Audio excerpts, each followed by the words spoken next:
Here is the thing with Bumble. These companies, these platforms actually make a lot of money. Bumble being kind of the number two, that is the idea behind this acquisition, that, hey, this is a profitable platform type of model. Blackstone's getting into the dating game. They're buying Bumble for $3 billion. The Bumble owner, which is this magic lab thing. I think there is some kind of governance kookiness going on. There's some kind of harassment investigations going on. Seems like an opportunistic plan to buy the company, and the founder and CEO will now kind of remain on after the acquisition. A couple interesting things with this. Well, $3 billion is a lot of money. It's rumored that their revenue is around $500 million. So, it's a healthy 6x revenue multiple, roughly. But Blackstone is a private equity firm. They have about $545 billion under management. I don't know if they are the biggest private equity, but they're easily one of the biggest private equity firms. I mean, they and Steve Schwartzman, one of the founders of Blackstone, they are animals in a great way. It's really an amazing firm. And I've had the pleasure of sitting in the room with Steve a couple times. And one of the things that Steve has said is that he just doesn't understand all the tech valuations and these tech companies that are losing a bunch of money. And he doesn't understand how to value them. Here is the thing with Bumble, is these companies, these platforms actually make a lot of money. And that's probably why that they're okay to buy them, because Steve and the team underneath Steve can wrap their minds around the economics of a business like this. So if we look at Match Group's, they just announced their quarterly earnings last week.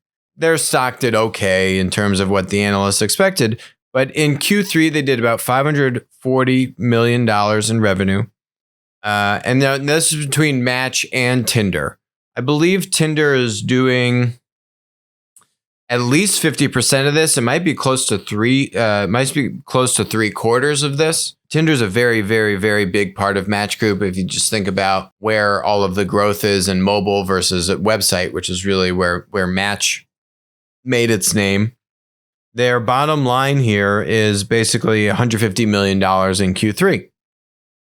The business makes a lot of money. It's wildly profitable. Similarly, I think Bumble being kind of the number two, that is the idea behind this acquisition, that, hey, this is a profitable platform type of model.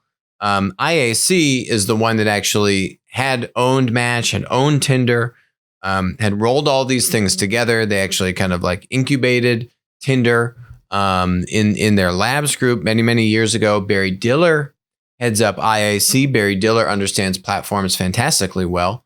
So they had a strong earnings result, right? But you can use this earnings as a comparable to what we're seeing with Bumble.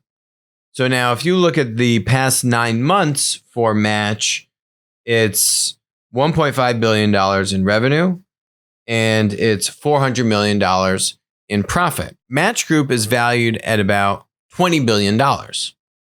Okay. That's about a 10x revenue multiple. So it's kind of interesting, right? If I don't think Bumble is getting the same premium that Tinder and Match are getting, makes sense, but it's still should be a profitable business. Makes sense why private equity, particularly Blackstone, is able to get their arms or their minds around this business model, where a lot of other tech platform models, they're just not able to bridge that gap because they're not making money. Hi, this is Alex from Winner Take All. Thanks for joining us. Hope you enjoyed the content. Feel free to leave a comment, ask us questions, and definitely make sure to join us on our next live stream.